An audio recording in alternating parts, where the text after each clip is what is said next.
Yang saya bahas cuma satu, Pak Gem.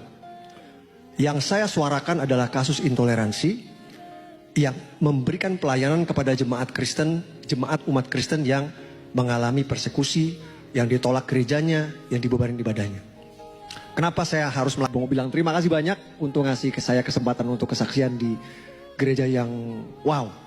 Ini gereja, salah satu gereja terindah yang aku lihat selama aku di Amerika. Luar biasa. Shalom Bapak-Bapak, Ibu-Ibu. Buat Bapak-Bapak, Ibu-Ibu yang belum kenal, mungkin ada yang belum kenal saya, nama saya Permadi Arya. Panggilannya Abu Janda, kalau nanti ada yang mau nanya, nanti di sesi yang nanti aja ya. Soalnya jangan ditanya asal-usul nama Abu Janda panjang. Jadi saya ini adalah seorang influencer di sosial media yang cukup punya pengaruh di tanah air, di kampung halaman. Jadi Pak Gem izin, saya itu kalau posting video yang nontonnya tuh 2 juta, 3 juta, 5 juta. Maaf bukan nyombong ya Pak Gem ya. Kalau Pak Gembala itu khotbah di depan 1000 jemaat, saya khotbah di depan 2 juta jemaat. Maaf Pak Gem, izin.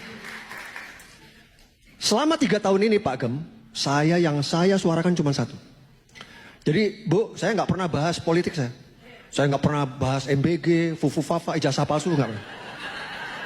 Yang saya bahas cuma satu Pak Gem. Yang saya suarakan adalah kasus intoleransi yang memberikan pelayanan kepada jemaat Kristen, jemaat umat Kristen yang mengalami persekusi, yang ditolak gerejanya, yang dibebanin ibadahnya. Kenapa saya harus melakukan itu selama 3 tahun ini?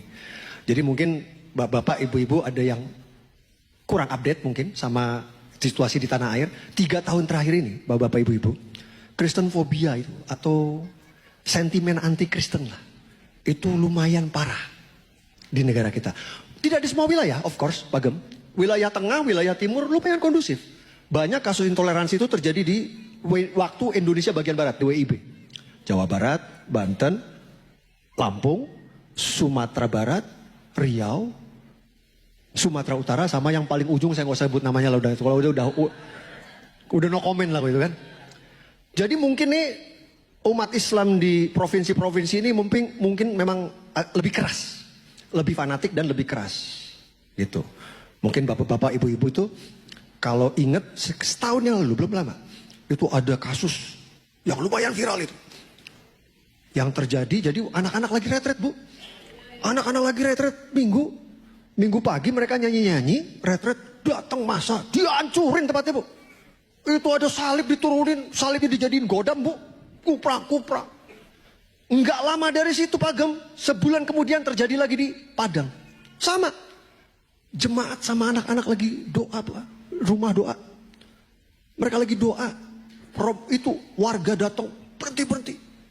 Dihancurin semua. Nah itu yang satu di Jabar, satu lagi di Sumbar. Saya nggak tahu nih yang ada barbarnya ini. Saya juga aneh gitu, yang ada barbarnya kok banyak orang barbar gitu. Jadi sebulan sekali, Pak Gem, pasti 3 tahun terakhir ini, sebulan sekali pasti ada kasus. Ya itu saya bilang, entah itu.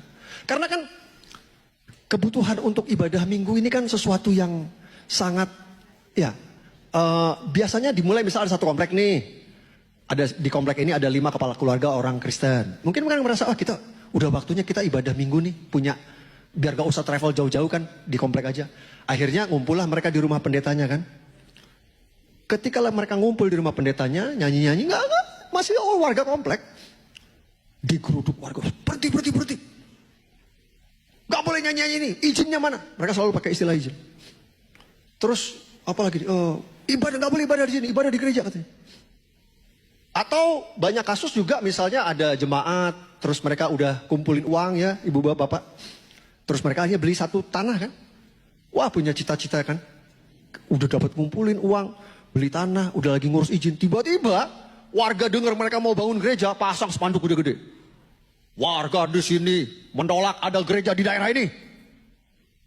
Bayangin Pak, setiap bulan ada satu kasus. Udah 3 tahun.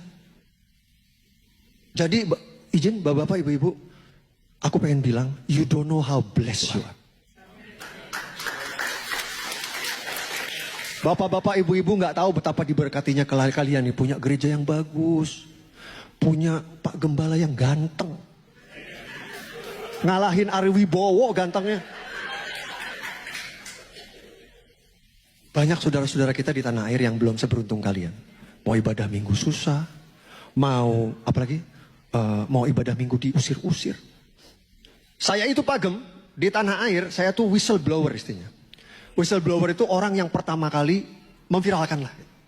Jadi orang umat Kristen di Indonesia tuh kayak udah tahu Pak Gem. Jadi kalau ibadah diganggu, aduinnya ke Bang Permadi.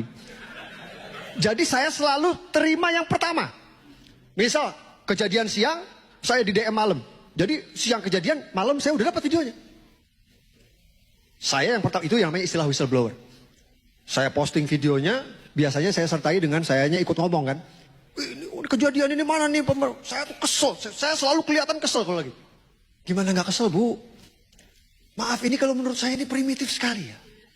Sangat, kalau orang Amerika bilang apa? Savage Pak. Sangat tidak berperi kemanusiaan. Orang mau doa kok Bu. Doa aja sampai gak boleh. Tapi lucunya Bu, saya lagi kesel nih. Saya kan kesel kalau bikin video kan. Itu teman-teman umat Kristen tuh komen. Sabar Pak Ustadz. Itu memang jalan penderitaan kami umat Kristen. Saya pikir ini orang Kristen yang harusnya kesel malah saya yang disuruh sabar. Piye kalau kata wong Surabaya piye ini. Terus itu kan kalau saya setiap ada kasus tuh, itu video pasti viral Bu. Yang nonton pasti jutaan. Komentarnya Pak Gembala itu bisa belasan ribu komentar, bisa puluhan ribu komentar. Ya bayangin aja kalau view-nya jutaan, komentarnya juga pasti kan beribu-ribu kan. Saya suka pengen tahu kan, saya baca tuh apa sih unek-unek umat Kristen tuh kan. Saya baca gitu kan. Itu selalu izinnya Pak Gem, selalu ada 3 ayat keluar. 3 ayat itu selalu keluar. Saya sampai sebut itu ayat-ayat sabar saya bilang. Karena ayat ini selalu dipakai untuk ngingetin saya. Ini Pak Ustadz, sabar nih ayatnya. Izin ya Pak Ustadz, Pak Gem ya.